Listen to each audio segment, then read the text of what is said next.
Good morning, small businesses, and welcome to the NAVAIR Office of Small Business Programs webinar series, Meet the PTAC, as formerly soon to be known as the Apex Accelerators.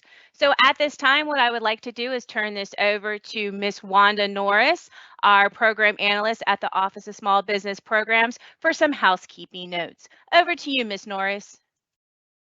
Thank you, Ms. Watts, and good morning, everyone. Some notes about our webinar today. Please post your questions in Q&A. Questions will be monitored and answered at the end of the presentation. A file of questions and answers will be posted at a later date. There is no chat for this event, no chat. At the end of our webinar, we would appreciate your completing a brief survey to allow us to keep you informed about subjects important to you. And now, I'd like to present our NAVAIR OSBP Director, Mr. Shelby Butler. Over to you, Mr. Butler. Good morning, small businesses! Thank you all of you for joining us at today's event presented by NAVAIR. It is my pleasure to welcome you to an overview of the Procurement Technical Assistance Center, PTAC, now referred to as the Apex Accelerators. Our goal is to prepare your company to be defense industrial base ready. In order to achieve that goal, it will take persistence, doing your homework, patience, dedication, performance, the right capabilities matched with the right requirements, and perseverance. Next slide.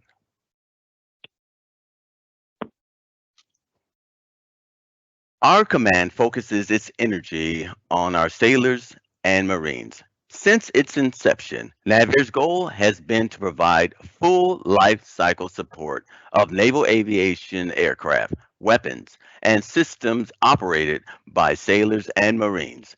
This includes research, design, development, systems engineering, acquisition, test and evaluation, training facilities and equipment, repair and modification, and in-service engineering and logistics support.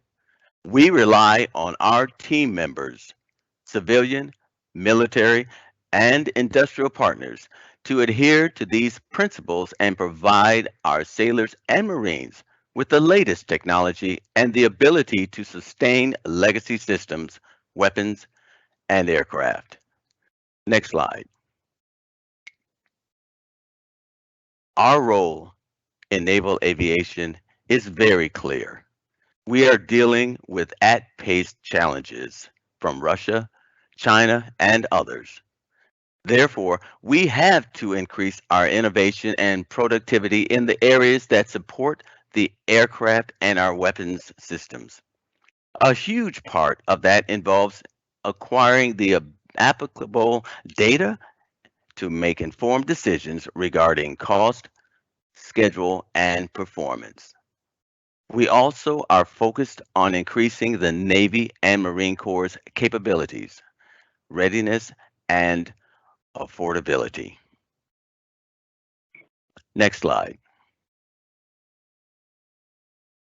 And now, it is my pleasure to introduce our guest speaker, Miss Kathy Stockman. Ms. Stockman received her Bachelor of Science degree in Business Management from the University of Maryland. She also holds a master's certificate in Contract Management from George Washington University. She is a certified procurement professional and registered procurement counselor for the Veterans Administration Center for Verification and Evaluation Assistance. Ms. Stockman has worked for the Macomb Regional Procurement Technical Assistance Center for over 10 years and currently holds the position of program manager. Prior to working for PTAC, she worked at North Dakota State University Center for Nanoscale Science and Engineering as the communications manager, where she assisted the vice president for interdisciplinary research in the establishment of two centers of excellence, the Center for Nanoscale Science and Engineering and the Center for Advanced Technology Transfer and Traineeships. Ms. Stockman has had the unique opportunity of living and working overseas for the U.S. federal government for over 10 years, while her husband served in the U.S. Army.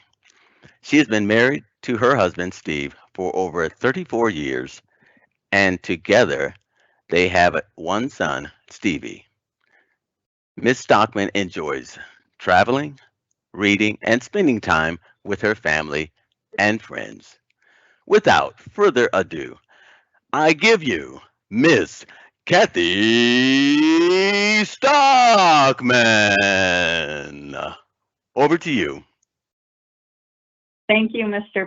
Butler. First, I'd like to thank NAVAIR and you, Mr. Butler, for inviting PTAC to talk to the attendees and get the word out on, our services.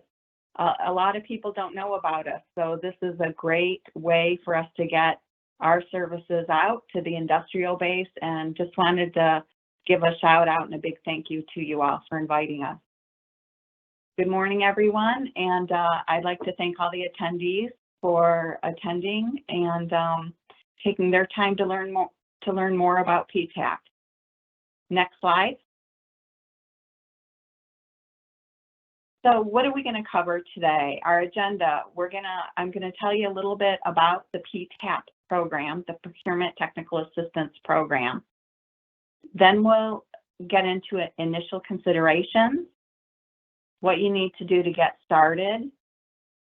We're going to cover 5 steps to getting registered. We'll then talk about small business set-aside, doing business with the federal government, finding opportunities, contract regulations and administration, which is always fun. You're going to learn about the FAR a little bit, the Federal Acquisition Regulation. And then, of course, where do you go from here, right? Next slide.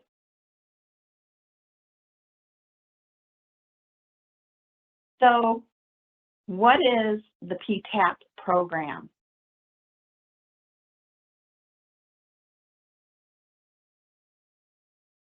Next slide. The PTAC program actually was authorized in 1985 to create and maintain Procurement Technical Assistance Centers so they could expand the number of businesses capable of participating in the government marketplace. The PTAP program is authorized every year by the annual Department of Defense Appropriation Act. In 2022, Congress appropriated $50 million for the PTAP program. Every year, they're increasing our funding because they realize how important our services are to you, the industrial base. We're currently administered by the Department of Defense, and we've had some changes. We were initially managed by the Defense Logistics Agency. Then in the fall of 2022, we officially transitioned from the Defense Logistics Agency to Department of Defense Office of Small Business Program. And we're really excited for the transition. It puts us at a higher level, a higher visibility within DoD. So hopefully we can reach more of you, the industrial base. Next slide. PTAC's mission, well, the program was started, almost over 40 years ago. And it was started because there was a national security concern about a lot of our manufacturing jobs were moving overseas. And so that became a national security concern. And so the government started the program to assist the industrial base with learning how to do business with government. And of course, they want to increase small business. They also wanted to increase small business participation in government contracting. Next slide. So how are PTACs funded? Well, DoD awards a cost-sharing cooperative agreement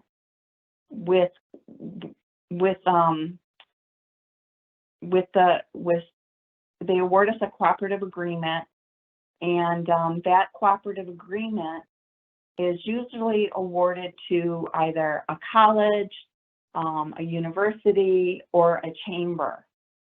And that cooperative agreement, so whoever is awarded it, whether it's a college, university, chamber of commerce, a nonprofit organization, they're considered what we consider the host. So Macomb Community College holds Macomb Regional PTAC cooperative agreement with DoD. So I'm actually a Macomb Community College employee. The agreement requires that we receive matching funds from the state, and our matching funds come from Michigan Economic Development Corporation. So they want a state buy-in to the agreement. And the match is usually, the funding that we get, it's 65% is usually from DoD, and then the other 35% comes from our state match, plus our host. And it may be actually the host contributes actual dollars, or it's through indirect. Next slide.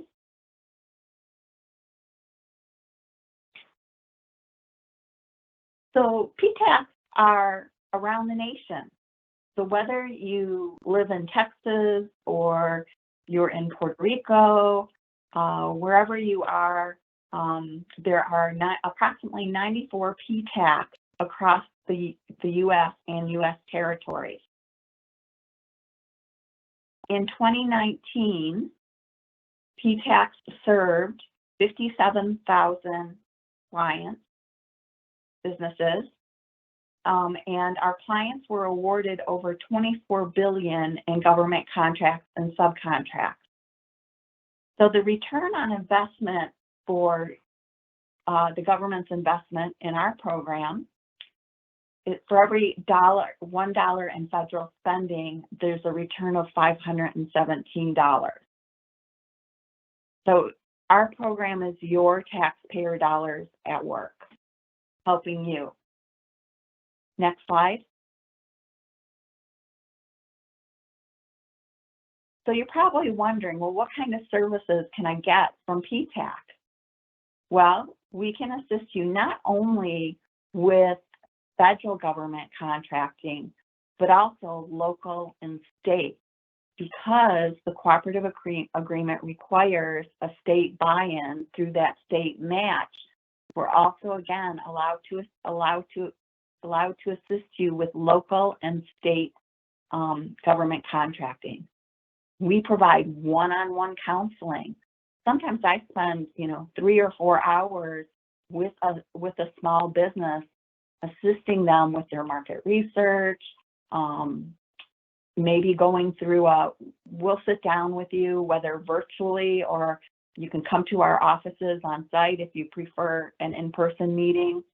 And, we're available to review a 600-page RFP with you to, a 10-page RFQ. We'll go through it with you page by page if you like.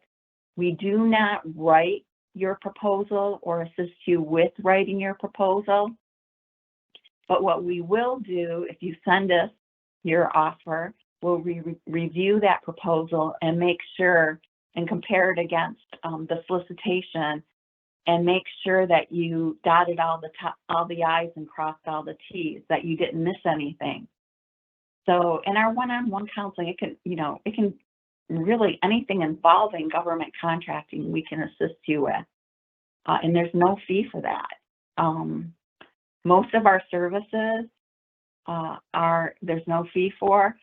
Some PTACs do charge a small fee for some of their events.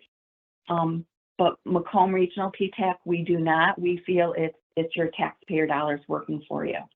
We also offer a bid match service. I know our PTAC, we don't charge a fee, but some PTACs do because they're using a different system. But it actually, our bid match service goes out to over 3,000 plus local, state, and federal e-procurement websites. We enter in your capabilities, your North American Industrial Classification codes. That's just the way that the government classifies industry.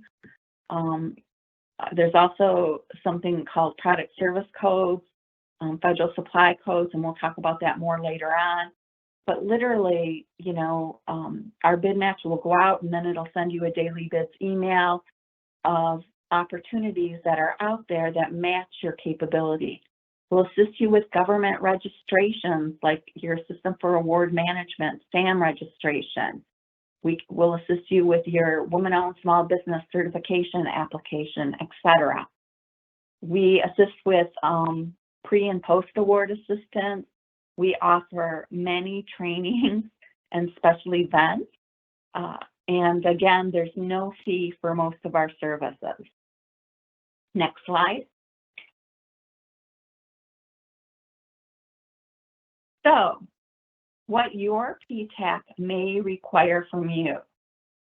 Well, as I mentioned, most PTACs, there's no fee for our services, or if there is, it might be just a very minimal fee.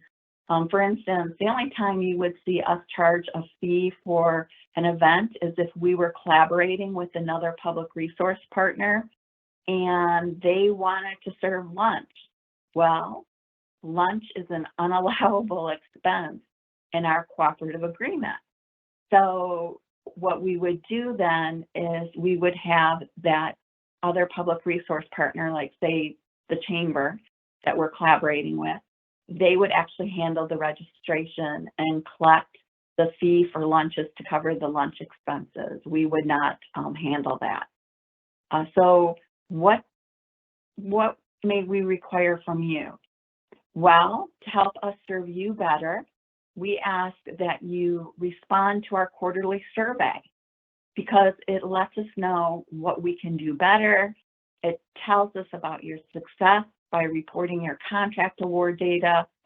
And, you know, it keeps us engaged with each other. We want to hear from you. And this is a great way for you to tell us maybe what you're looking for training in. You know, are you looking for some ITAR training or are you looking for some training in wide area workflow? We review our surveys, and then before you know it, maybe in our next annual event schedule, you will see that training being offered. So we appreciate your feedback. We look forward to it, and it really helps us program out our next year's training. We want to provide the training that you need. Additionally, of course, if you needed that training immediately, right, we would schedule a one-on-one counseling session with you and we would get that training done for you. Or we would direct you to maybe another PTAC where we know that training is being offered. Next slide. So where do you go to find your PTAC? Well, go to www.aptac-us.org. The Association for Procurement Technical Assistance Centers is our national association, and that's where you can actually find the PTAC that serves your area. So we are funded to provide services to small businesses by location. So again, I am with the Macomb Regional PTAC in Michigan. I am funded to serve Michigan businesses. However, you can come to any of our training with the exception of our Federal Government Contracting 101 That's where we bring in our new clients. That's part of our client intake process. It's our Federal Government 101. But any of our other trainings that we offer are special events, you know, if we're having a meet the buyer, or if we're, you know, offering, you know, an ITAR training or whatever, you're more than welcome to attend those trainings. And again, with the Macomb Regional PTAC, there's no fee for our training. And most PTACs, there isn't a fee for the training. So that's where you would go out and find your PTAC. Next slide. So as you heard in the introduction, Mr. Butler mentioned Apex Accelerator. Well, it's a new year and we got a new brand. Again, as I mentioned, PTACs have been around for over 40 years.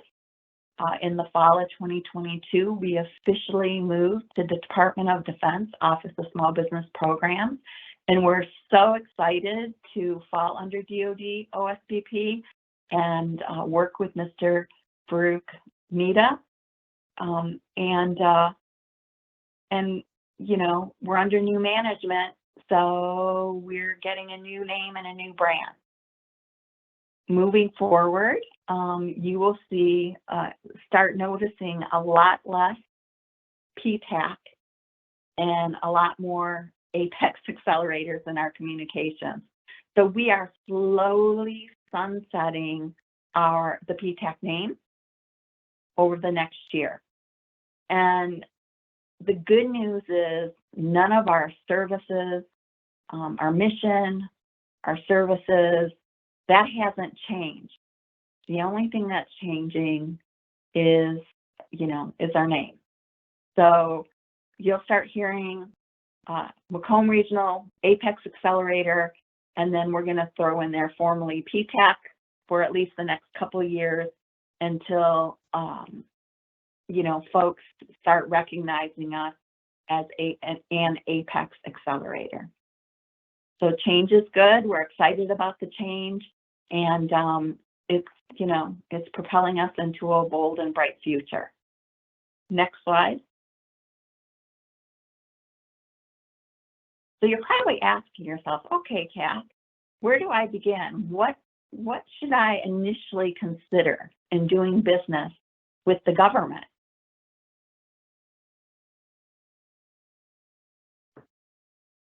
Next slide. So initial considerations. You're probably asking yourself, why should I sell to the federal government? Well, if you look at, we have some stats here for you.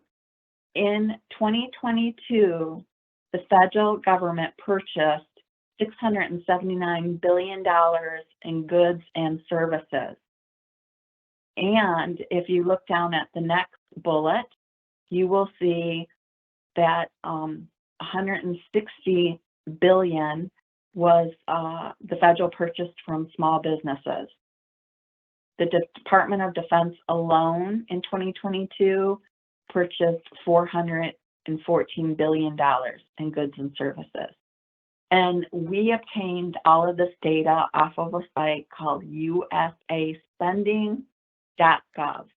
The government is very transparent in its procurement, and you just need to learn about those tools, those websites that are out there that allow you to do market research, such as the Federal Procurement Data System or USAspending.gov, etc. And your PTAC can assist you with that. Next slide. So when our clients initially come to us, when we have a new client start attending our training, and that we like to remind them, because a lot of businesses automatically think federal government, right? They think DoD, Department of Defense. Well, there are a lot of civilian departments out there that are procuring also, that when you actually do your market research to help you target who in the federal government is buying what I'm selling, you may have thought that it was going to be the Army, right? And then all of a sudden through your market research, you realize, oh, no, it's actually the VA. That's who I should be targeting. Or, you know, it's strategically better because I am, or I shouldn't say better, but more advantageous as a small business for me to focus on selling to the VA, because number one, they're buying what I'm selling, they're buying it quite frequently, and I'm a service disabled veteran-owned small business, so there's going to be set-asides out there for me. So you really want to do your market research to help you target who in the federal government is buying what you're selling, and we're going to talk a little bit more about that later on. And again, your PTAC can help you with all of this. Next slide.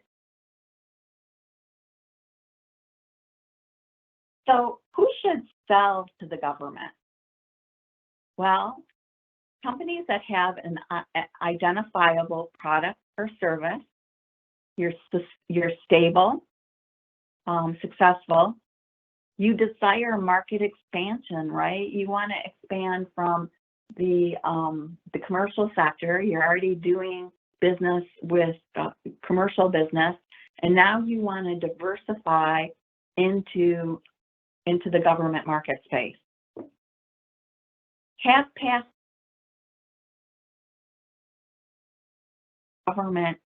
performance, government sales. Sometimes the government just wants to make sure that you have commercial sales, that you are an expert and you already have sales in the products or services that you want to offer to the government.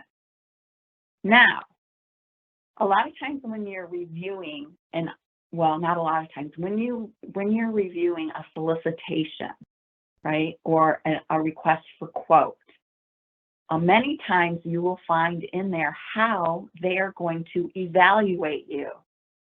And the majority of times you'll see that they're going to look, one of the evaluation factors is past performance. Now, if you are a company that does research and development and you don't have any past performance, guess what? The government doesn't care that you don't have past performance. They want to learn about whatever high-tech product that you develop. So, for example, if you invented a time machine or a cloaking device, the government's not going to care if you have past performance or not. They're going to want to learn about that and reach out to your PTAC, and they can get you to the government agency that you're going to want to pitch that capability to. So you need to have computer and internet capability access. You know, most folks do have that, but believe it or not, I do work with some small businesses that they're still, you know, doing business over a fax. You need to have internet access and a computer, even if, you know, you take your laptop over to the library and you use that internet.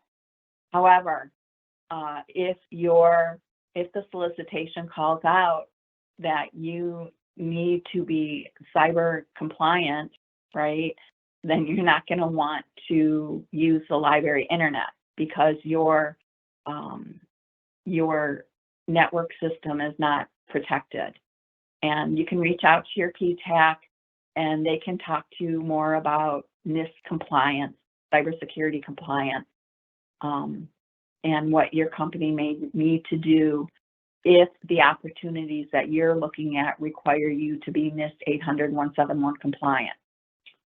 You need to possess the resources, right, to dedicate time and effort, and make sure your entire team is on board. A lot of times I will have business development directors or managers attend our trainings, and I'll be working with them on how to do business with the government.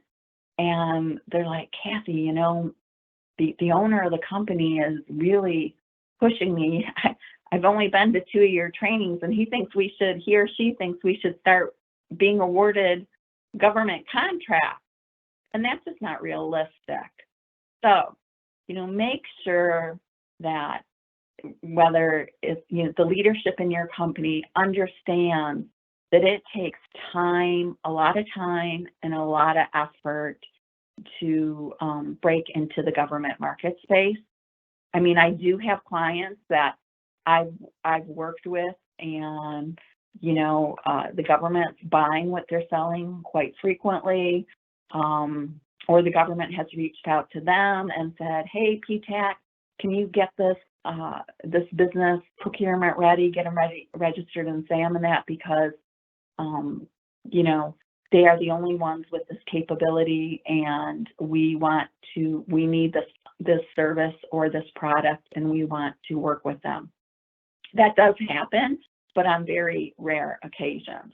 So again, I can't stress enough that you need to be able to devote sufficient time and effort to doing business with the government, whether it's your local, state, or your federal government. Next slide. So getting started, are you ready, right? Next slide. So the first thing that you need to do, and you can double check, is make sure that your business is registered with your state Department of Licensing and Regulatory Affairs. You want to make sure, because when you do your System for Award Management, your SAM registration, they're going to ask possibly that you upload that certificate that you are registered with the state. Next, you're going to want to obtain your EIN number from the IRS. And then, because you're going to start registering on all these different government websites, start off with a corporate email account. That corporate email account is establishing your business image and credibility. I have an example to share with you. So for instance, the Veteran Administration, PTAC Dewhurst is our regional small business liaison officer, point of contact. And he does not want me to send him any small businesses his way until they are procurement ready. And one of his pet peeves is when one of our businesses come to him and they're using like a yahoo.com account or a Gmail account. So, you want to sell medical equipment, for example, to the VA, and your email account is, I don't know, something like roses@hotmail.com, right? And so when he's talking to the end users of that medical equipment, and he's trying to pitch your company with an email, and they're looking at your email account, and you just lose credibility. So make sure that from the get-go, you establish a corporate email account. I also recommend that you contact the Small Business Development Center for assistance in if you're just starting your business, or if, again, you want to grow your business and diversify into the government space. Or if you tell them, I want to diversify into the government space, they're going to send you to PTAC. But if you tell them, you know what, I need to develop, say you don't have any commercial sales, and if you're looking at developing your commercial sales, they can assist you with that. They can help you develop a business plan, a marketing plan for your commercial sales. The minute you tell them, I want to diversify into the government space, that they will send you to us. But the Small Business Development Center, SBDC, they have so many great resources and training for you. Again, I recommend you go out to their website, look at their training, get in contact with them, and utilize some of the awesome resources that they have there. Next slide.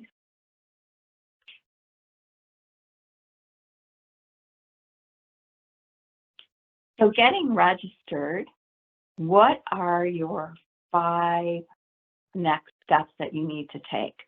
So you've already done this, you're registered with Laura, you have your EIN, you've established your corporate email account, you've reached out to SPDC, you're working with them, and now you're ready to move forward and start doing business with the government, the federal government.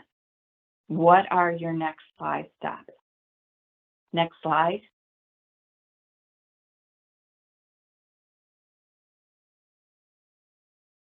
Well, your first step is going to be getting registered in the system for award management. Those of you may recall that at one time, before you registered in SAM, you had to go out to Dun & Bradstreet and obtain your DUNS number.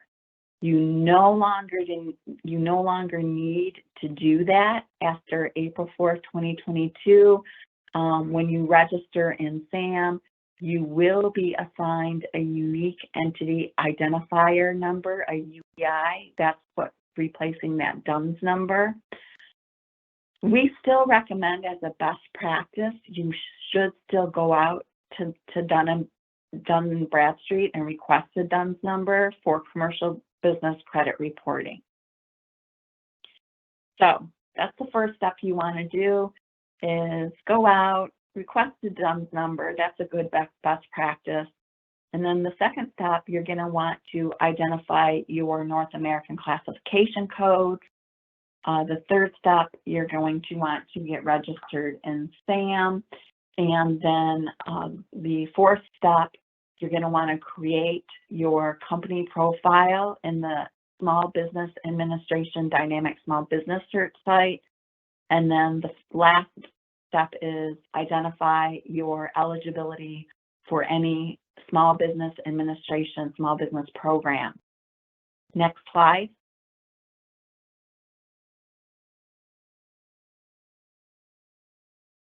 So here's our first step, right? Step 1.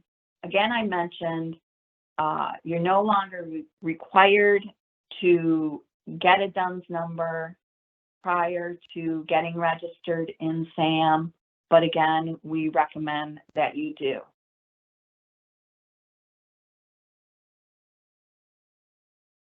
Next slide. Step 2. So this is where you're going to go out and identify your code. And there's a couple of different government codes that there's a couple of different codes that the government uses that you're going to want to identify and write down. The first one being your North American Industrial Classification Code. And again, you heard me mention earlier that this is the way that the federal government classifies industry. So go out to www.census.gov /NAICS/. You're going to find a website where you can look up your NAICS codes. There's no fee for you to look up and get your NAICS codes. Here are just some examples. For example, machine shop, their NAICS code is 332710. Computer systems is 541512, and the list goes on and on. And definitely when you're looking up your NAICS codes, make sure that you click on the description and read the description to make sure that that NAICS code actually fits your capabilities. And your PTAC can assist you with helping you identify your NAICS code. Now, if you go out there and you're searching, you're typing in, you just type in different keywords into a field, and that'll pull up NAICS codes. But as you're doing this, if you're not getting any matches to the keywords that you're typing in based on your capabilities, you will notice it says there's a link and a phone number. If you click on the link to Dr. NAICS, I kid you not, Dr. NAICS, when you click on that, you'll get an email address, and you can just ask, hey, this is my capabilities. I'm out there searching. I'm not, really finding any NAICS that fit what I do. Can you help me out? And that whoever monitors that website, they're very responsive. Within a day, you will hear back from them. There's also a phone number that you can call too if you want to do that. And so, hey, you have Dr. NAICS there to help you identify your NAICS codes, as well as you can reach out to your PTAC, and we are more than happy to assist you with that. Next slide.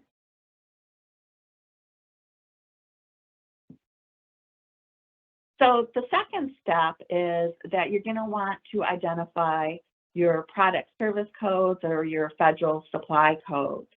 So NAICS codes can be very broad. I mean, some NAICS codes are right on. They hit exactly what you do, like machine shops, right? But other NAICS codes that you're looking at, they can be really broad in capability. And so you might want to drill down and identify either your product service codes or your federal service codes. And these are actually 3 different resources that you can click on to identify them. Make sure that you drill down to the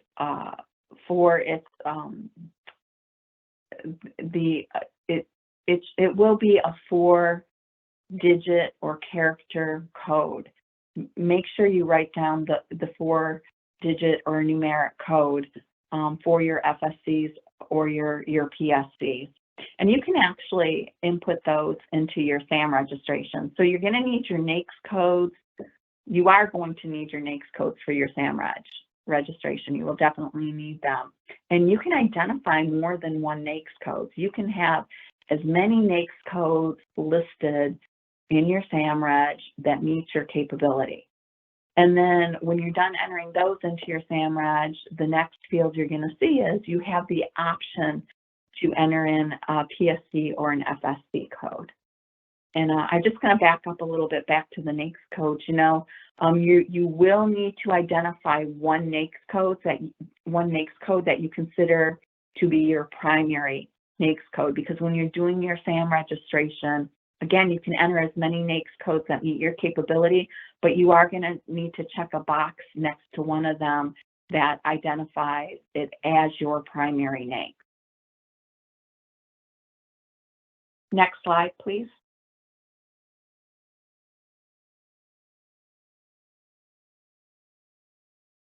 So step 3, right? You've identified your NAICS, you've identified your primary NAICS, you have your EIN number, your tax ID number, and you've gathered some other information. We have a SAM worksheet that we have you fill out that to make sure that you have all of the information that you need that's going to be required to complete your SAM reg, and such as your bank account routing number, etc. So again, we have a worksheet that if we're going to assist you with your SAM reg, we usually have you fill that out so that you have all the information there you need. So here you are, you're ready to get registered in SAM.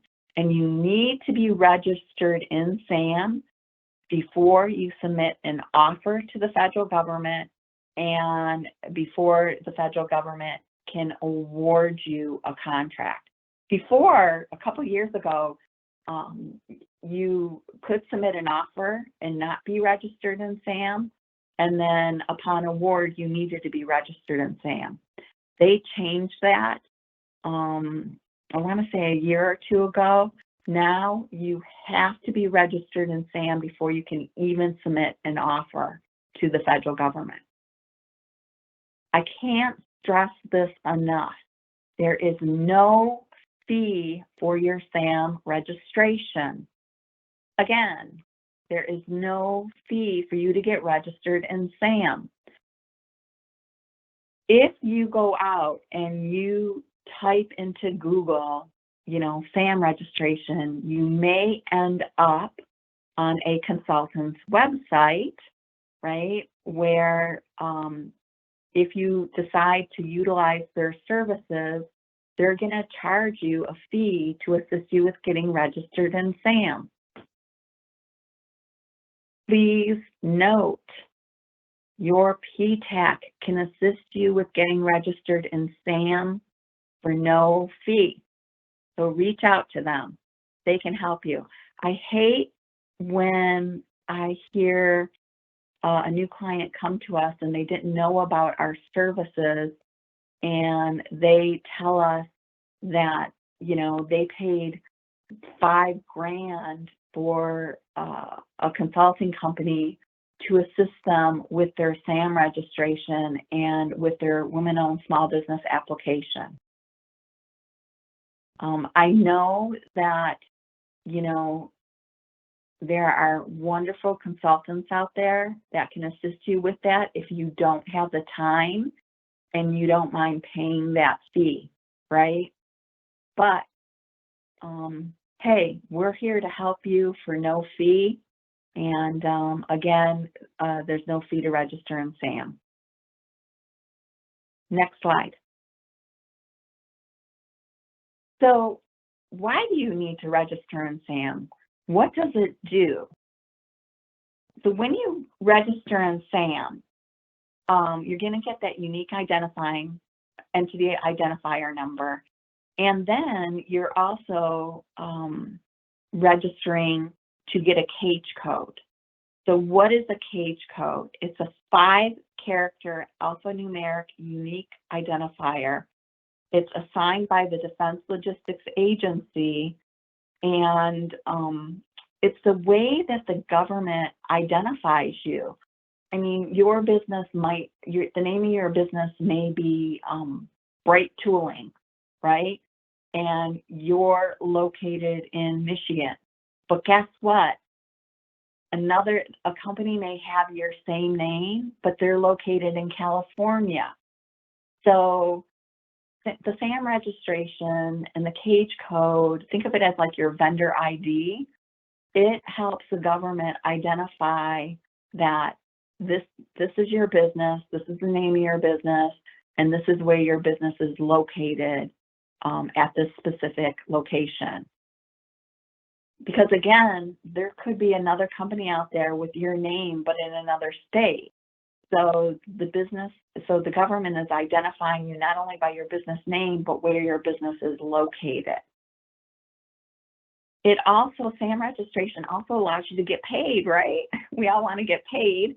That's why you're going to put in your bank routing number, etc., in your SAM reg. So when you are awarded a contract, right, the government can pay you. The third thing that the SAM registration does, it allows you to manage your representations and certifications, such as if you're a woman-owned small business or an service-disabled veteran-owned small business. And it also basically tells you if you're a small business or not. So when you're entering in those NAICS codes, right, and then you're going to enter in your number of employees, and you're going to enter in your average 5 years revenue, it's going to automatically tell you if you are a small business or not. It links to your SBA Dynamic Small Business profile, and you can actually use SAM.gov as a market research tool.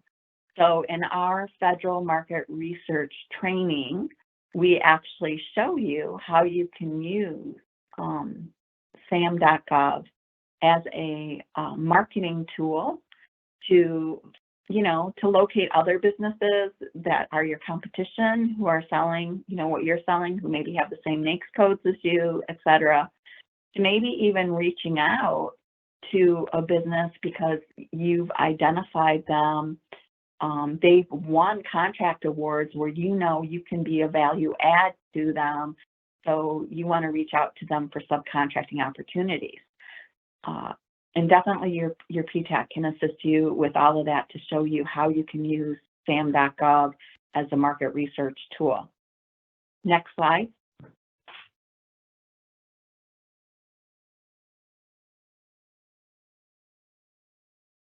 So how do you get registered in SAM, right? So when you go out and you log into SAM, and really recommend that,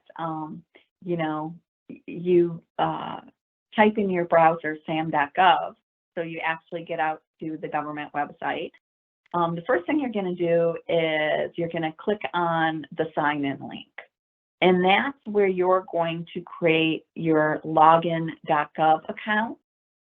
And then you're going to complete the SAM user account. You will be required to provide a way to receive a multi-authentication code. And we recommend that you select text, that you receive that code via text over your cell phone, because you always have your cell phone with you, right? So if you're going to actually go to the PTAC office for assistance with your SAMReg, you always have your cell phone with you. I've had in the past some clients say, send the code, call my desk phone, and that's, when you pick up the phone, it tells you what your code is. And so so then they have to, if they come to our office for assistance, they have to have somebody there by the desk phone there to pick up the phone and, text them what the code is. So again, just recommend that you have your code, your multi-authentication code, text to you on your cell phone.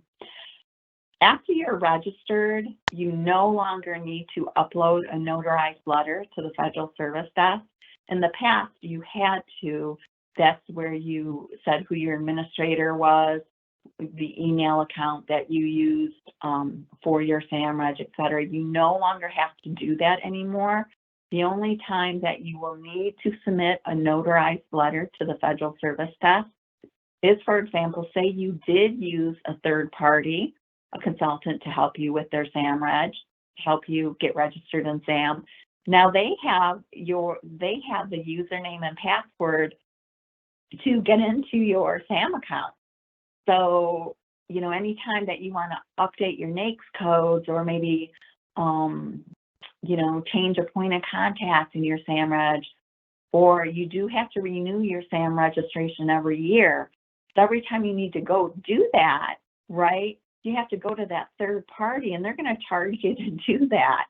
So what we find is then we help companies submit a notarized letter to make themselves the administrators, so they can take control of their SAM account and can do all that themselves instead of paying a third party to do that, right? Or if your entity ownership changes, you'll need to upload that notarized letter. That's the only time. Do not mail in your letters.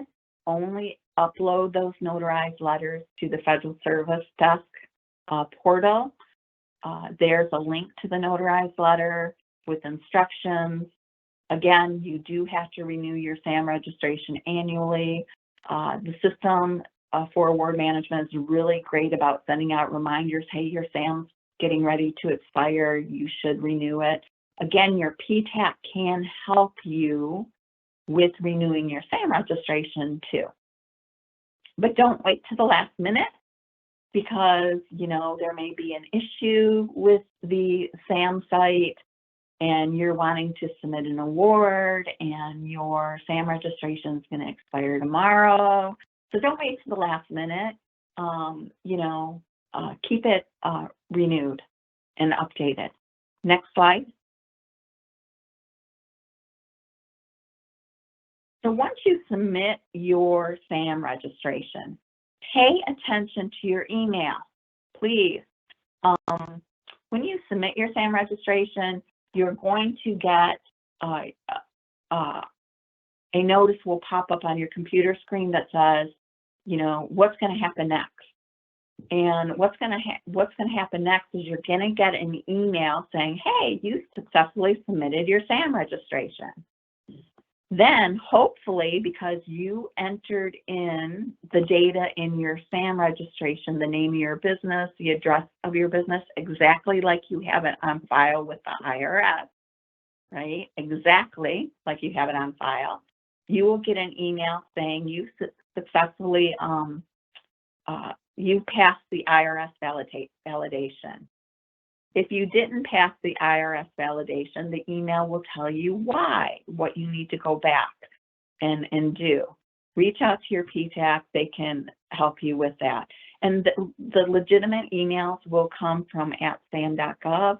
So, you know, make sure once you get registered in SAM, you may start receiving a lot of spam, a lot of emails for companies trying to sell you their service, or that kind of really, you know, are walking that gray line there. They almost look like they're the federal government, but they really aren't. If in doubt, always forward that email to your PTAC and say, hey, is this legit, or is this you know, a third party trying to drum up some business from me? What's going on here? And we're more than happy to look at that email and let you know.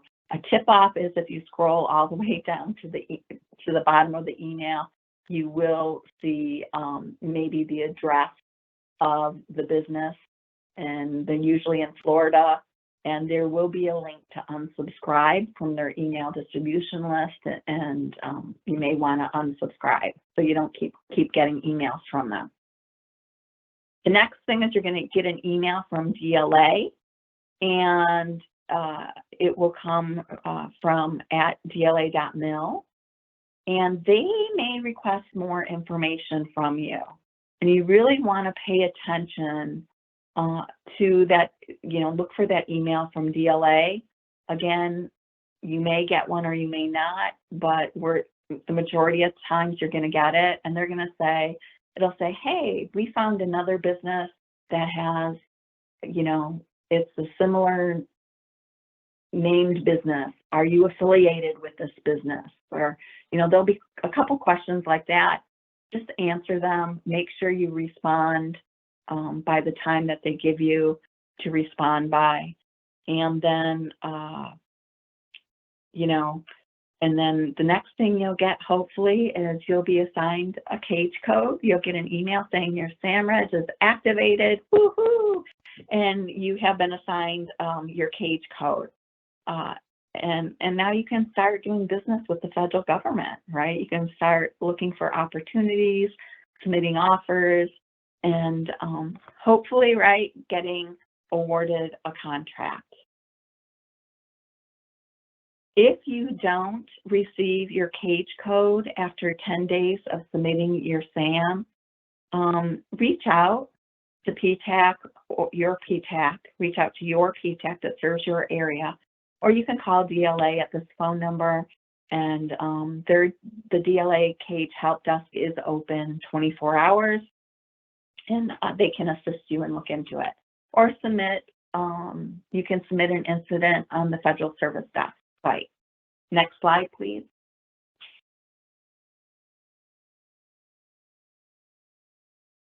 Again, so once you get registered in SAM, I can't stress enough, be aware of SAM from businesses that appear to be the federal government but are not. Red flag would be any request that involves a fee.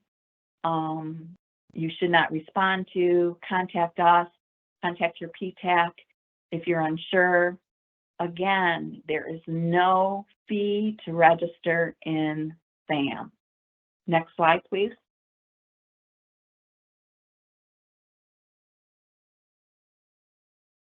So this is what the SAM home screen looks like, and you will notice in the upper right corner, I have a red circle around. There's the sign in, and that's, you would click on that and you would start getting registered in SAM. And then also just want to stress, you know, once you're registered and you have your login.gov account in SAM, you can start your SAM registration by just clicking on that entity registration. I really recommend that you reach out to your PTAC for assistance with your SAM registration to make sure that you're completing all the fields correctly. Next slide, please. So that was step 3, getting registered in SAM, right? The next step is you're going to want to create your SBA Dynamic Small Business profile. And it's a free place to market your company. Literally, buyers, government contracting, you know, specialists, officers, they go out there and they use that site to do their market research on. So you want to make sure that you have all the fields completed. So what happens, the SAM registration and SBA DSBS, they link together. They talk to each other. So when you go out there, you're going to see some of your SAM registration information pull into your business profile, like your NAICS code, your point of contact email, etc. But there's going to be some fields that was not in your SAM reg that is in the DSBS profile that you're going to want to complete, like your narrative. You want to make sure that you select what types of services you offer, etc. So work with your PTAC and make sure that you enter in the information so that you have a complete SBA DSBS business profile. What else did I want to say that? There is, as you're registering in SAM, the second to last page before you hit that submit button, there was a button that you would click on that would take you automatically out to the SBA DSBS site so that you could, you know, create your profile right then and there. And then you'd come back into your SAM reg and you would click submit and you got both things done, right? Unfortunately, for the last several months, I would say almost the last year, they've been making a lot of changes in SAM, and that link hasn't been there for a while. So I'm going to tell you another way that you can go in, and you're going to need to create an account out on SBA DSBS and get your business profile updated that way, and we'll get there. Next slide, please.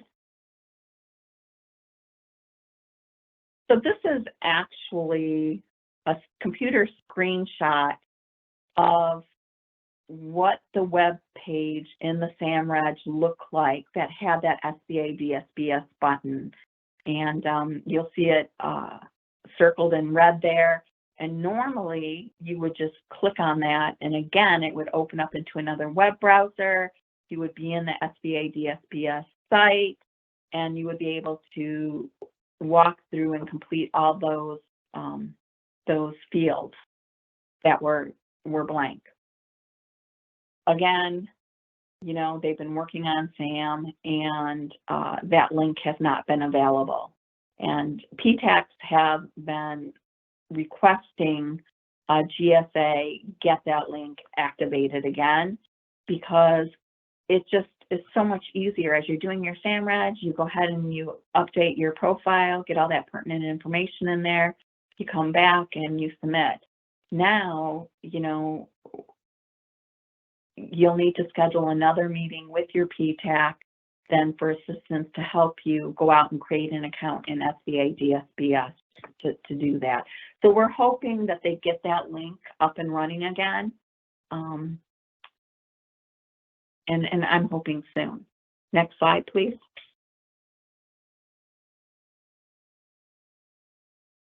So this is where you're actually going to go out now and create or update, right? Create an account for that SBA DSBS business profile, and it's SBA's general login system. So you'll see the link that you're going to need to click on right here, where it says, right, create your SBA GLS account. Kind of hard to see there, but that's the link you're going to want to click on. And next slide, please. And then it's going to open up, and you're just going to start filling out the information, filling out the fields, and creating your SBA General Login System account. And then, of course, create your business profile. Next slide, please.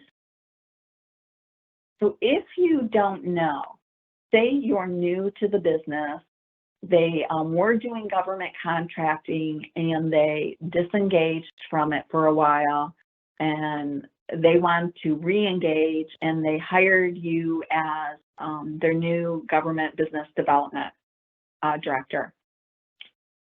And you're like, you don't know if they have a cage code, if they're registered in SAM, if they have a DSBS business profile. Well, you can actually go out into SAM and type in the company name and see if you can see if they have a SAM registration or not. You can also go out to this website. We have the SBA DSBS website link there for you, and you can look up to see if your profile's there or not. You can also use this site to do some market research, right? To see who your competitors are. You can search the site via your NAICS code, via a keyword that reflects your capability. You can filter. They have some really great filters. You can filter by state. You can drill down and filter by county if you want. If you want to know, if you're a machine shop and want to know, how many other machine shops in Michigan are registered on the site. If they're registered on the site, guess what? They either want to do business with the federal government or they are doing business with the federal government, right? You're not going to see every single machine shop in your county on this site, only those who are already doing business with the government or want to do business with the government, right? So you're going to find your competitors out here or potential teaming partners, right? And you can filter, like I said, you can drill down by state, by county.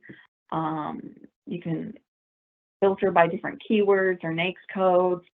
And then you can export all of that data out into an Excel spreadsheet. And then you can use that, you can filter that spreadsheet. You can create a pivot table if you want.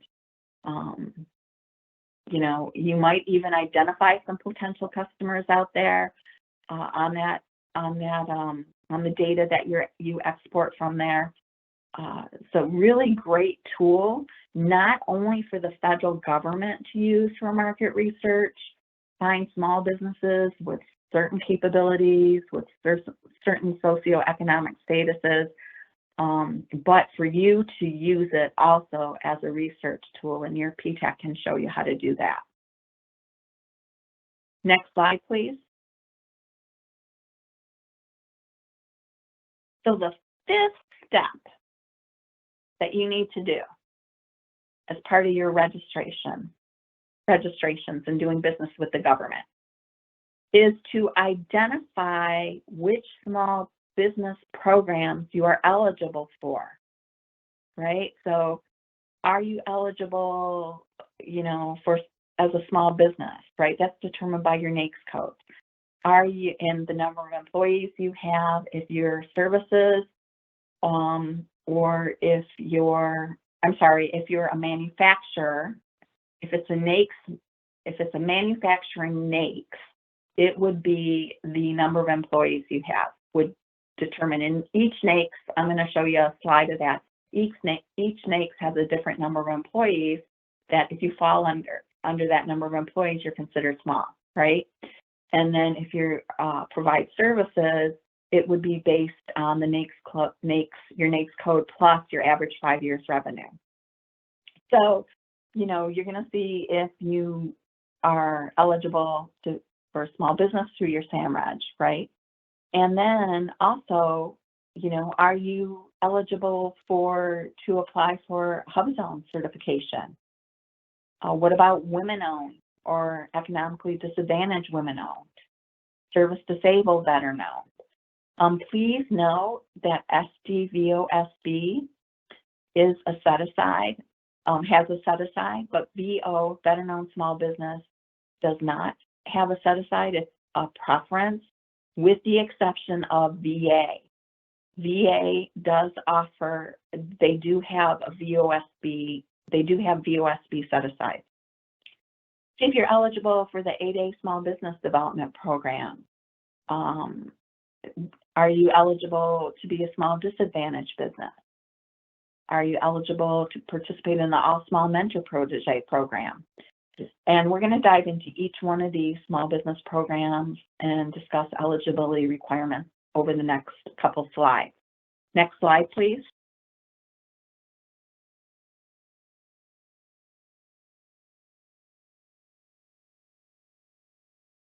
So again, small business certification. You must be for profit. You must have a business within the U.S. or operate primarily within the U.S.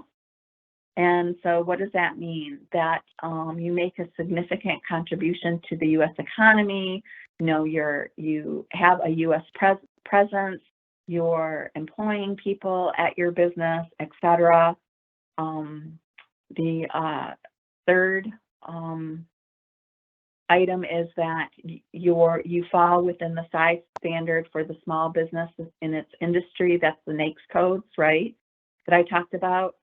And the good news is there's a 23 set-aside goal for federal agencies, and it's increasing to 25%. So we've just started hearing about small business goals possibly increasing. There's the link to SBA's website that talks about the small business certification guidelines. Next slide, please. The second small business program is the HubZone certification. It is a formal certification. You have to apply for it. So how do you know if you meet the eligibility requirements for HubZone? Well, your business has to be located in a HubZone. So you go out to the SBA website, to the HubZone webpage, and they have a map there, and you type in your business address, and it will tell you if your business is located in a HubZone or not. And again, your PTAC can assist you with this. If it is located in a HubZone, then you need to get the address of all your employees, and you need to type their address in there, because 30%, I think it's still 30%. Is it 30, 35? Let me see. Yes, 35%. So 35% of your employees must live in a HubZone. So they don't have to live in the HubZone that your business is located in, but they have to live in a HubZone. So if you meet those two eligibility requirements, right, your business is located in a HubZone and 35% of your employees live in a HubZone, then I highly recommend you get with your PTAC and you apply for your HubZone certification. Where are you going to apply? You're going to need to go out and create an account on the general login system. And once you create that account, you're going to need to upload some required documents. And the documents that you're going to need to upload are based on the type of business you are, your business structure. So if you're a corporation, you can click on that link to see what documents that you are required to upload, etc.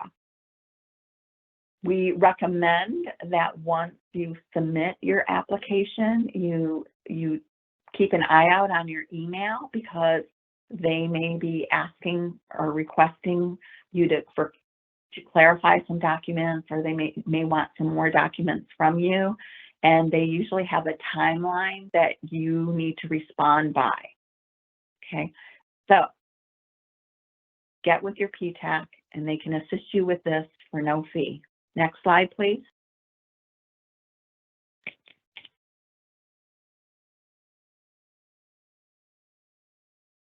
So what is a hub zone?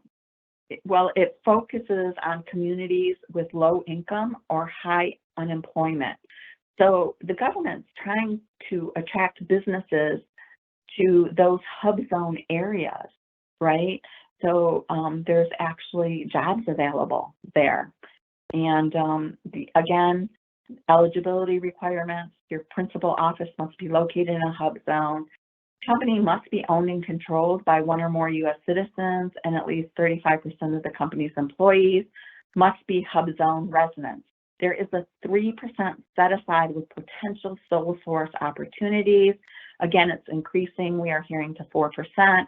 There's also a 10% price evaluation, preference for full and open contract competitions. To learn more about hub zone, you can go out to the SBA website there on the hub zone webpage. Next slide, please. The next small business program is the Women-Owned Small Business Certification. It is a formal application, no fee. There's no fee for you to apply for hub zone. There's no fee for you to apply for your Women-Owned Small Business Certification.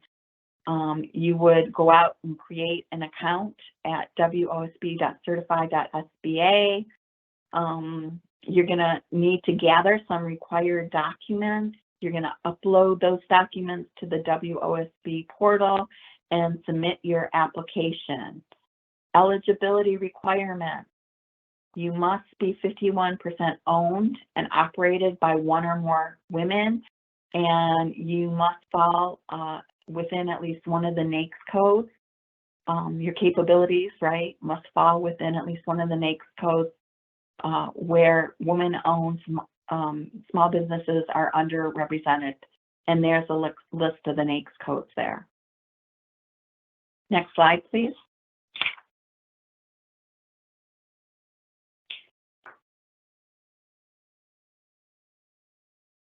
Again, it is a formal application. This is where you submit it. We do recommend that you use Chrome, the Chrome browser, or MS Edge when you're submitting. Don't use Internet Explorer. It's not that, there's some compatibility issues, and just some tips there. Now, for economically disadvantaged women-owned small business certification, it is also a formal application, no fee through SBA. You know, what are the eligibility requirements? Besides being 51% owned and operated by one or more women, you must have a personal net worth less than $750,000, your personal 3 years average income less than $350,000, etc. There is a 5% set aside for WOSB and or EDWSB with potential sole source, and that's increasing, we are hearing, to 7%, and there's the link to learn more. Next slide, please. SDVOSB certification, you can self-certify in SAM by checking the box, or you can apply. So you used to apply for your SDVOSB certification out on VA's, the Veteran Administration's Vets First verification program. That has now moved over to SBA. So You will want to apply out on SBA's effective January 1st, 2023. You want to apply out on SBA's website for your VO, veteran-owned small business or service-disabled veteran-owned small business certification. Eligibility requirements are that you are at least 51% owned and operated by one or more service-disabled vets. There is a 3% set-aside goal with potential sole source opportunity increasing to 4%. And again, reach out to your PTAC. We can help you with your veteran-owned small business and or SD service-disabled veteran-owned small business certification. Next slide, please.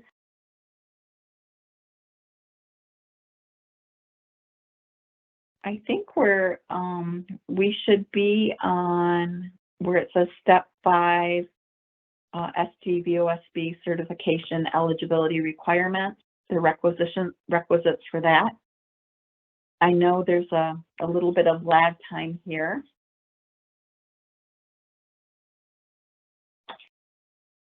It just, you know, I hate to hear that somebody paid,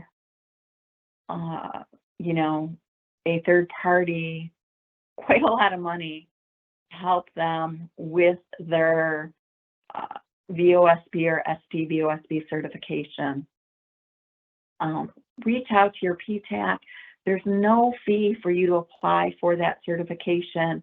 We are here to assist you with that. Next slide, please. So the 8A, Small Disadvantaged Business Certification.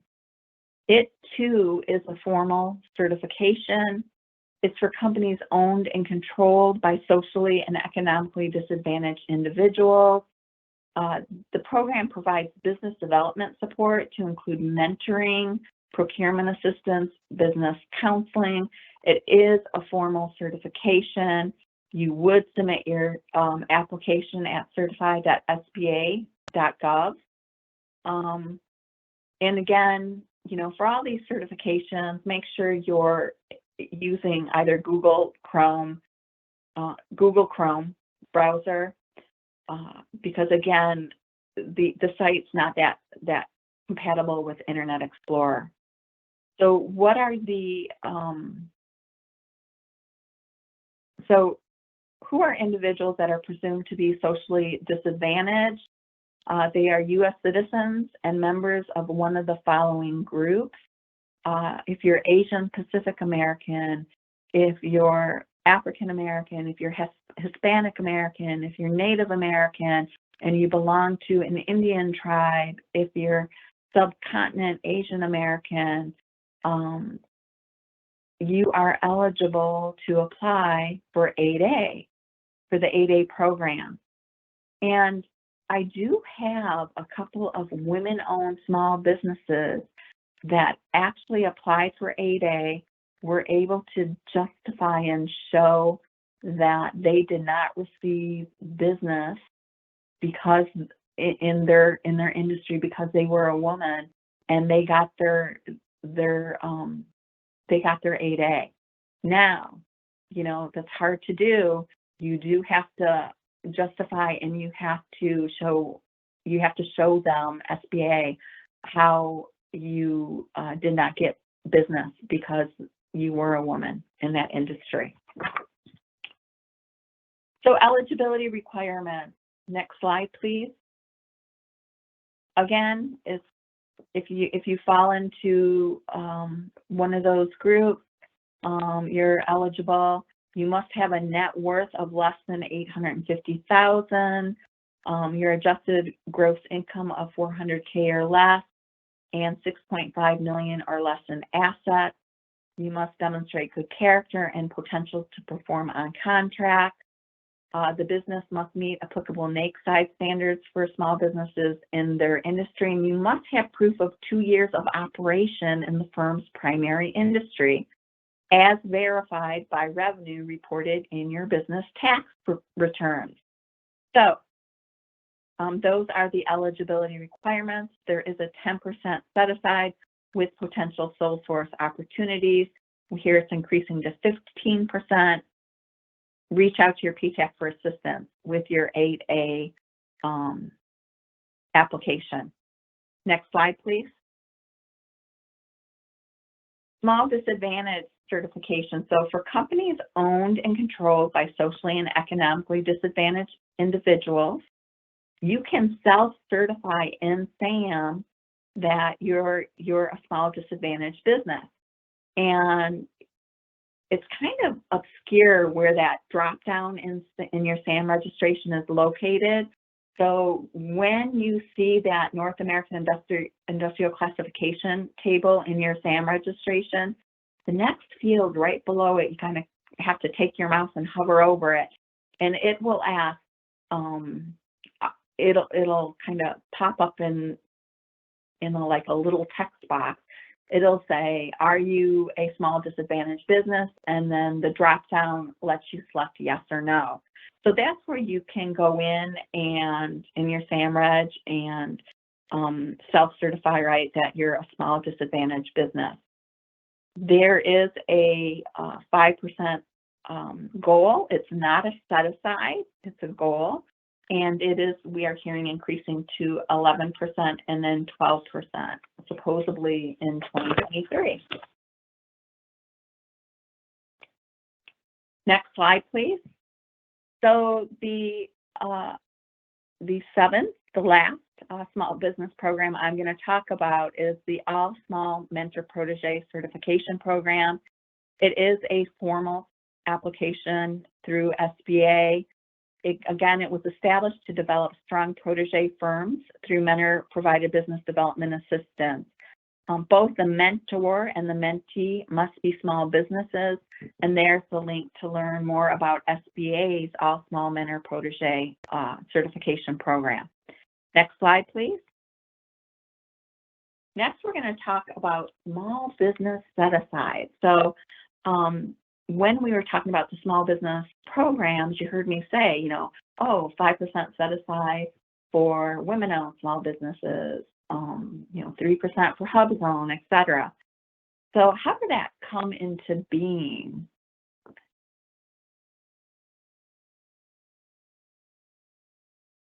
Next slide, please. Well, the Small Business Act states all small businesses shall have the opportunity to participate in providing goods and services to the government. So SBA is your advocate. They're out there advocating for you, on behalf of you, with those federal agencies, and they're negotiating those procurement preferences and those set-aside percentages for you, right? So that to limit your competition. So, when there's a set-aside, like say, for instance, a woman-owned small business set-aside, only women-owned small businesses can submit offers. So it literally reduces, from large businesses or I should say other than small businesses, right, large businesses or small businesses, it limits your competition. If it's a woman-owned small business set-aside, only women-owned small businesses can submit offers on it. So, and also, if a large business receives a contract award that's $750,000 or over, they must submit a subcontracting plan to the contracting officer. Construction, the threshold is different. It's if a large prime construction contractor is awarded a contract $1.5 million or more, then they must submit a subcontracting plan. And that's just a way, for small businesses to get a piece of the pie, right? Get a piece of some of those dollars. Next slide, please.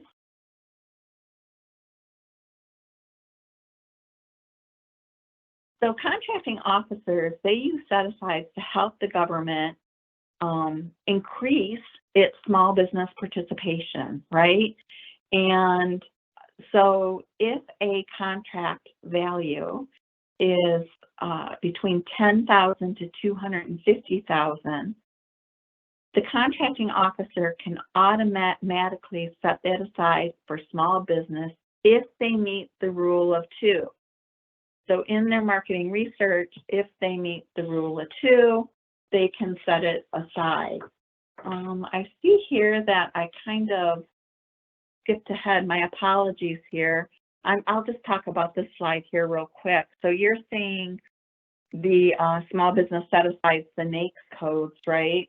And this is actually, you know how when you enter your NAICS codes into SAM, if you're a service industry, it's going to be based on your average 5 years revenue. So if you look at the last 3 NAICS codes, you see how that average 5 years revenue for each NAICS is different, right? So if you were a water supply and irrigation system, if you had an average 5 years revenue of 30 million or less, you would be considered small. But if you provided sewer treatment, if you had an average 5 years revenue of 22 million or less, you would be considered small. Same thing with those manufacturing NAICS. They're all different, right? The very first one for hydroelectric power generation, if you had 500 or less employees, you would be considered small. However, if you sold fossil fuel power generation, you could have up to 750 and less employees and be considered small. So each NAICS is a little bit different. Next slide, please.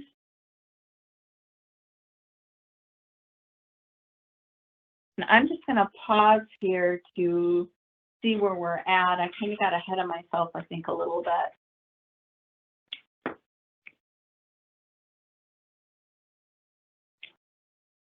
We have about 15 minutes, Ms. Stockman. Okay, thank you. I'm almost done. Or actually, I'm behind. So I'm just going to digress here and let's leave it on the slide for a minute. So how, again, does, you know, if a contract value is between 10 and 250, if they can find, if the contracting officer specialist through their market research, if they can find 2 or more small businesses that meet that capability, they can set it aside. If a contract is 250 or more, right, they have to make sure that the rule of 2 is met, but the contracting officer must consider first 8A, see if there's any businesses that are 8A certified that meet the rule of 2. Then they go on to, if there's not, then they move on to hub zone. If there's no hub zone, then they move on to service disabled, et cetera. So they have to kind of go in that small business program, look at those small business programs first in that order, and that determines who they're going to set it aside to. So I just wanted to touch on that. We talked about the NAICS codes, and then, so why is it important for you to identify small business programs you may be eligible for? Well, obviously, right, the set-aside goal, right? The federal government wants to increase small business participation. The SBA is also out there advocating for you. And so these are the percentages of their procurement dollars. These are their goals. Next slide, please. And then here you just kind of see the small business set-aside scorecard. This is from 2020. You can actually see where the government is meeting their goals and where they're not meeting their goals. So in 2020, for instance, you can see that, you know, the government had their 5% set aside, which equated to, you know, their goal was the 5%, and that actually equated to 966.9 million in contract awards.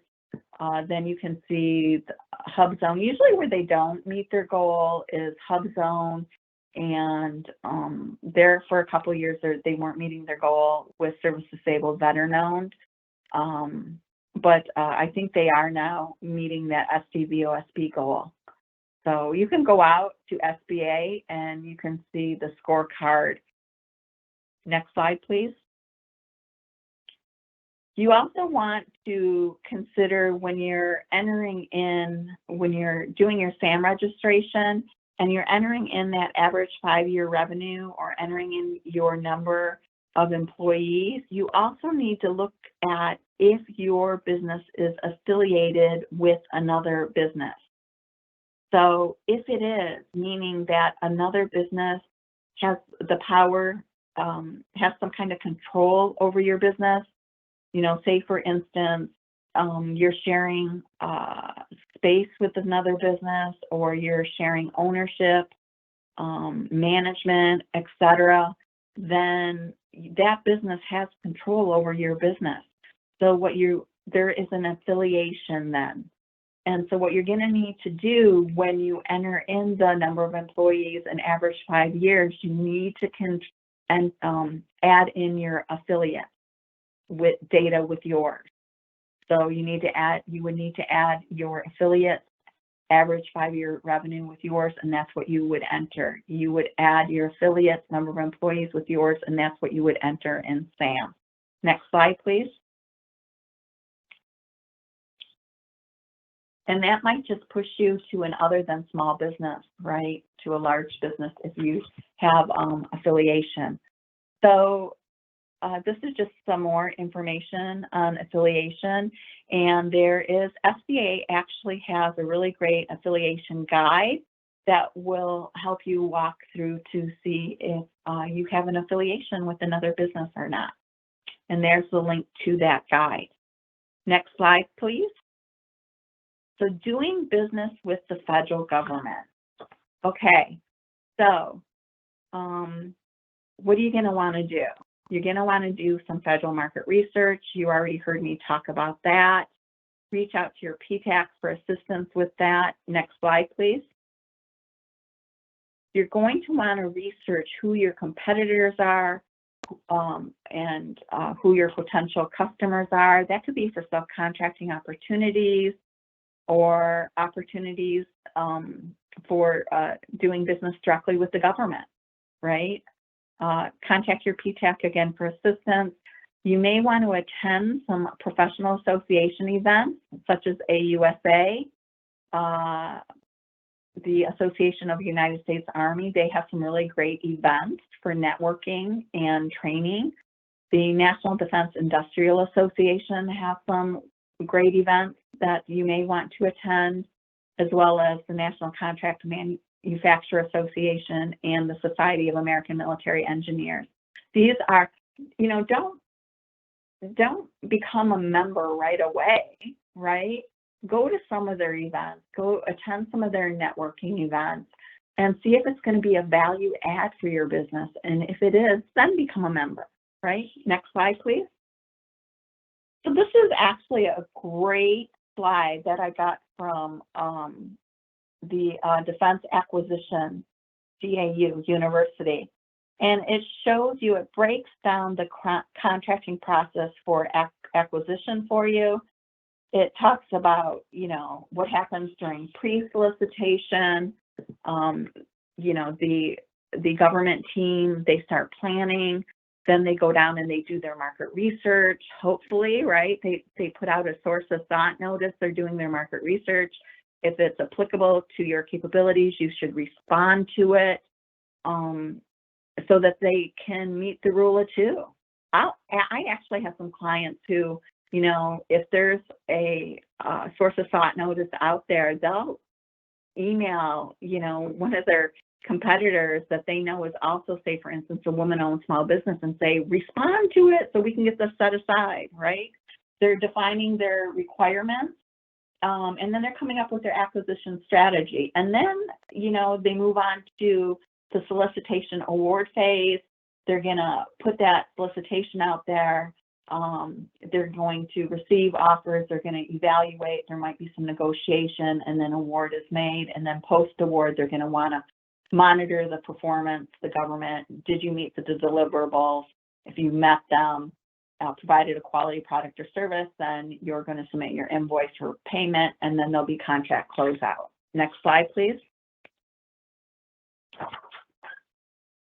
All right, so now we have just different types of solicitations. On this slide, requests for quotes, requests for our RFPs, sealed bids or invitation for bids, you'll see those come out on construction opportunities. And then of course, sources sought notices. Those are really just the government's way of doing their market research. Next slide, please. So tips for reviewing the solicitation. Read the solicitation carefully, read it again, get somebody else on your team to read it, know your market for pricing, attend any pre-bid meetings or walkthroughs that are required. Reach out to your PTAC for assistance, right? Reach out to us and we're more than happy to review that opportunity with you. Next slide, please. Finding opportunities is the next area we're going to discuss, and we're almost done here.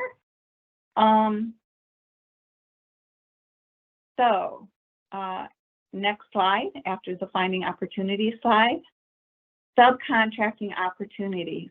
Again, as I mentioned, it helps you get a piece of the pie.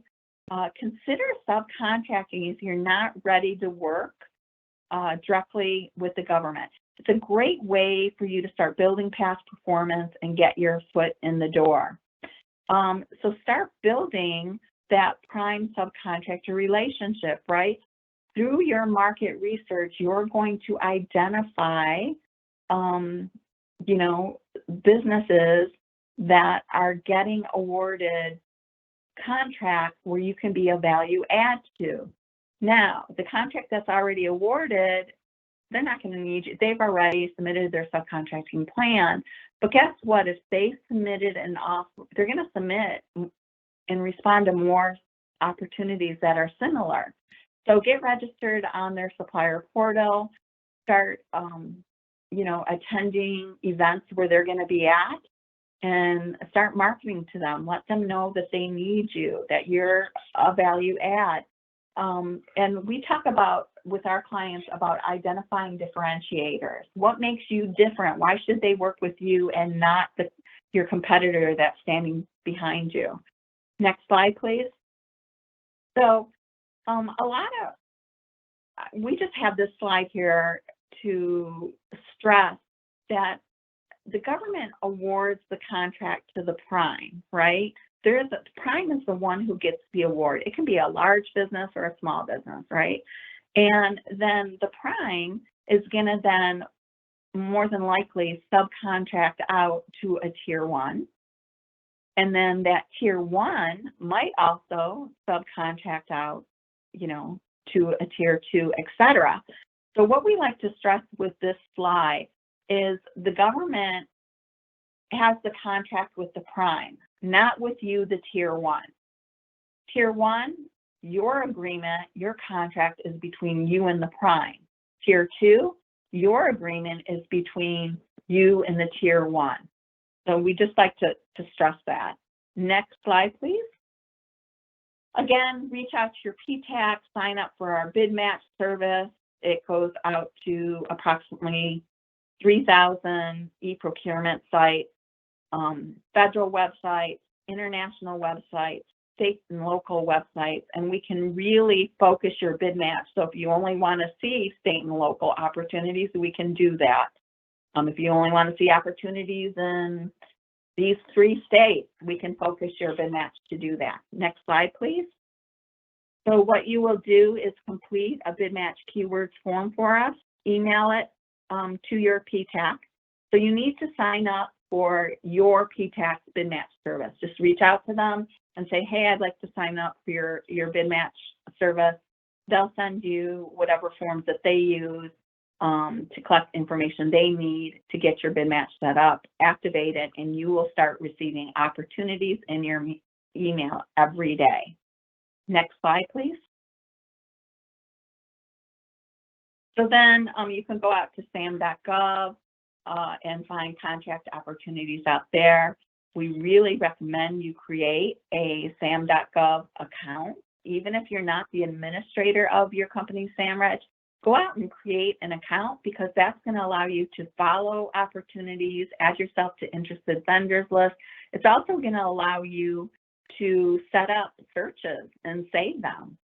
So you can actually use sam.gov, your account there, to augment our PTAC bid match service. Next slide, please. So this is just what the sam.gov homepage looks like. Again, next slide, please. The next area we're going to cover is contract regulations and administration. Next slide, please. We should be on the Federal Acquisition Regulation System slide, and it's 2,000 plus pages. You don't need to memorize all the clauses that you'll find in your SAMReg. Just be aware of them, review them, and you can go out to acquisition.gov to look them up. You don't need the book, the FAR book anymore, thank goodness. Next slide, please. Factors for contract award. They're looking at to make sure you're responsive, that you submitted all the information they wanted, that you submitted it on time. That's how they are determining if you are a responsive bidder. Next slide, please. And then again, how do they determine if you're responsible? Well, they're going to, if they want to award you a contract prior to award, they will contact DCAA, Defense Contracting Agency, and send them out to do a pre-bid audit. And they're looking to make sure that you have adequate financial resources to be able to perform on the contract. And so after DCAA does that audit, you're going to have to open your books to them. They'll let the contracting officer know, yeah, they have an adequate accounting system, they have adequate financial resources, et cetera. And then the contracting officer will then make that award to you. Next slide, please. Payment. So if you get awarded a contract by DoD, you're going to need to invoice through a system called Wide Area Workflow. And your PTAC can help you create an account out there. Also know that the government has something called the Prompt Payment Act, that after they receive a proper invoice from you, they have 30 days to pay you. But that's after they receive a proper invoice from you. Next slide. Debriefing. Whether you get awarded a contract or not, please ask for a debrief. You have 3 days from notice of award to ask for a debrief. They're usually done orally over the phone. And whether, again, you get awarded a contract or not, always ask for that debrief if you submitted an offer. That's why you're going to learn why you didn't get the award, et cetera, so you can plan for next time. Next slide, please. So finally, right? Finally, we should be on the where do you go from here slide. You're probably going, oh my gosh, I just drank from a fire hose, right?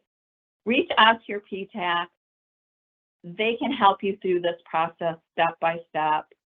Take it a step at a time, and eventually all the pieces of the puzzle will come together on how to do business with the government, with the federal government. And next slide. And almost the final slide.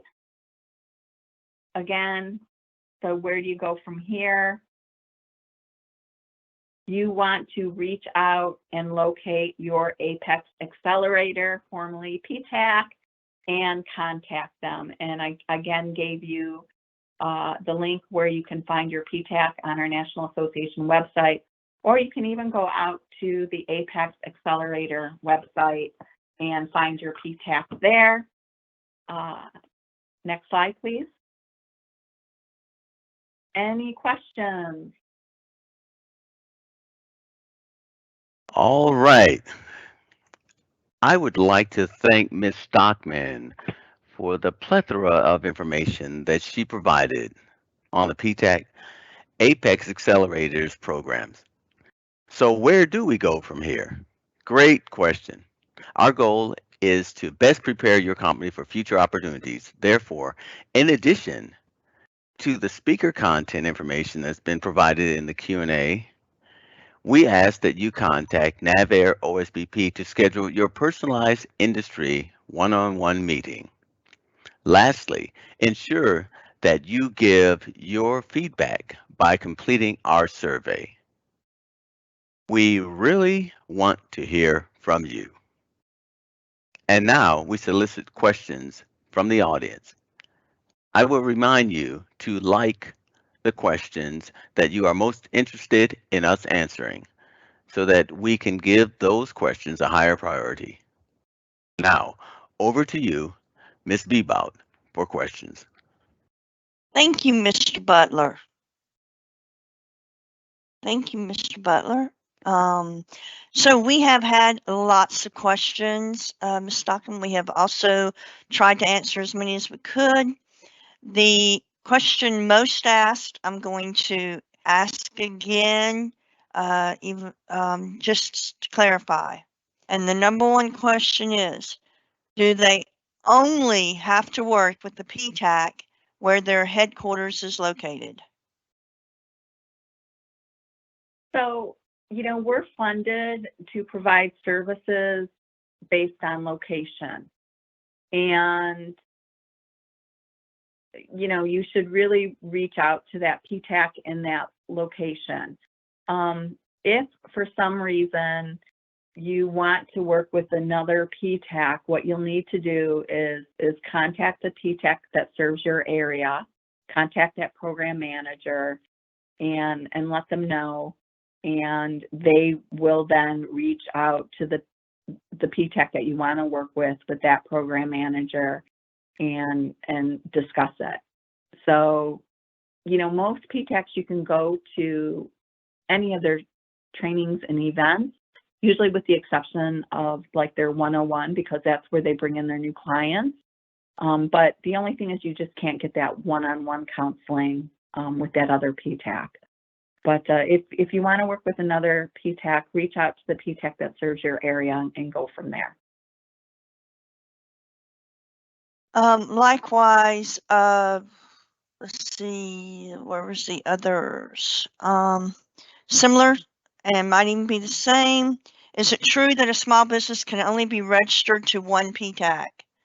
And I'm not sure what they meant by a registered member to work with the PTAC.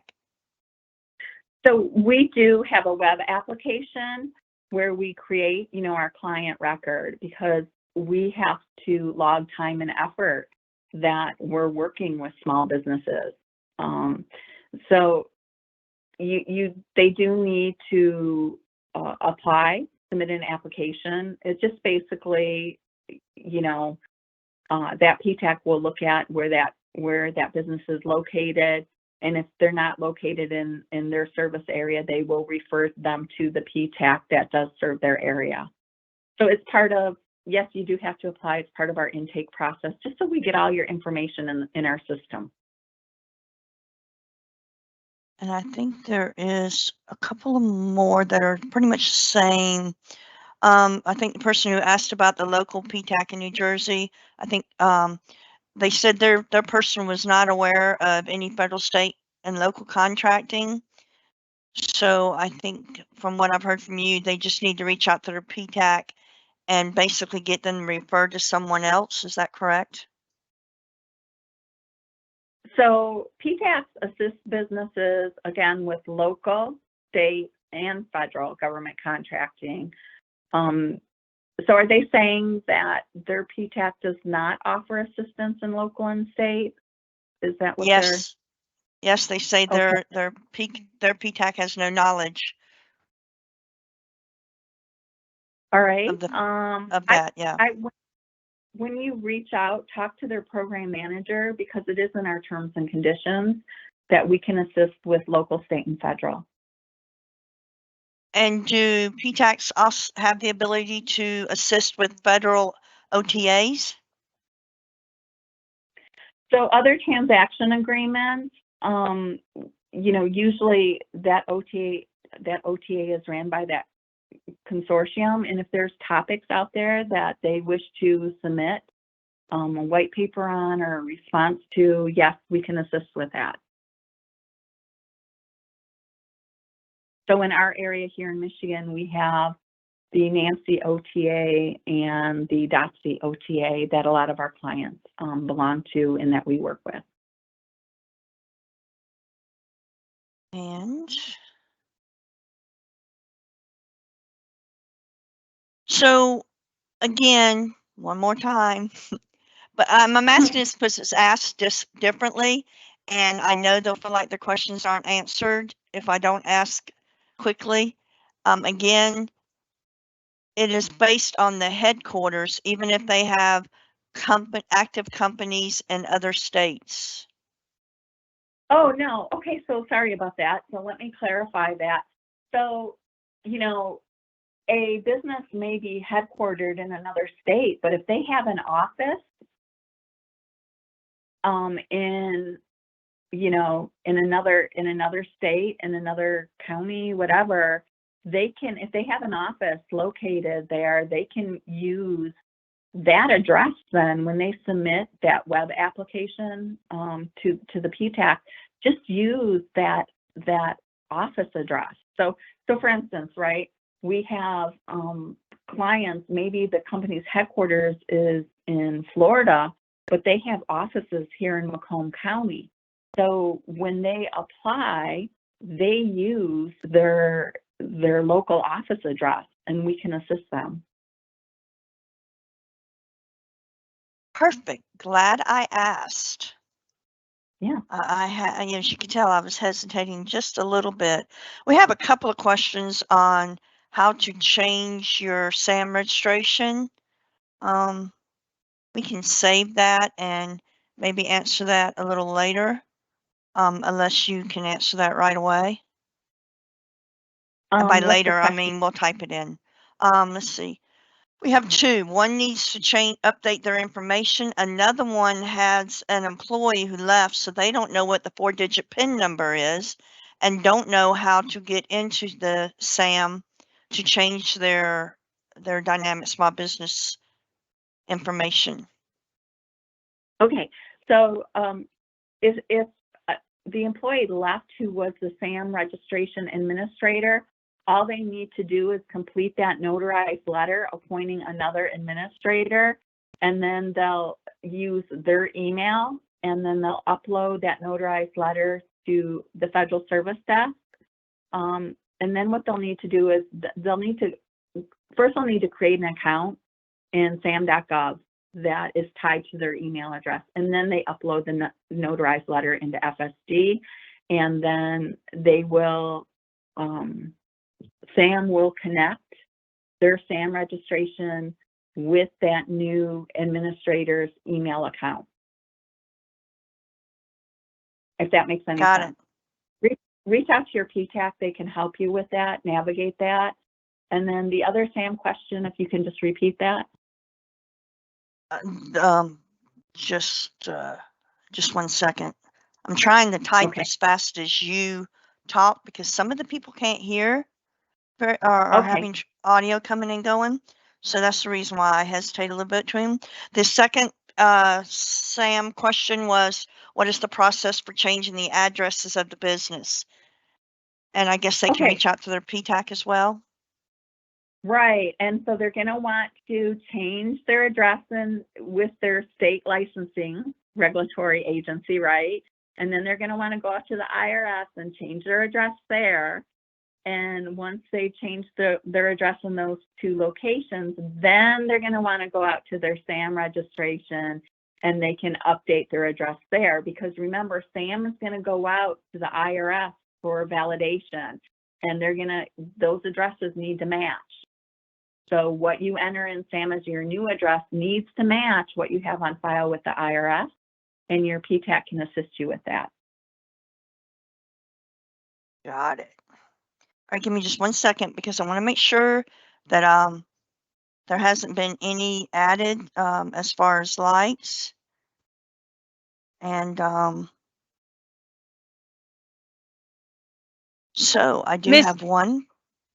Ms. Yes. Bebout, I'm going to jump in here and help you out really quickly. So there's a question in here, Ms. Stockham, and it says, regarding asking PTAC for assistance in reviewing RFQs and RFPs, will PTAC personnel know the key things to find in an RFQ, RFP from the different federal agencies? And part 2 of that question is, how do we know if our PTAC is really knowledgeable regarding the agencies we go after? So, you know, we all have different levels of education and experience, right? So you may be working with somebody that is new, and if they don't know the answer, they will go to either their program manager or to a senior procurement counselor that's been there and get the answer for you. Our national association gives us a nationwide network that we can reach out to for assistance if we need to. If we don't know the answer, we can reach out.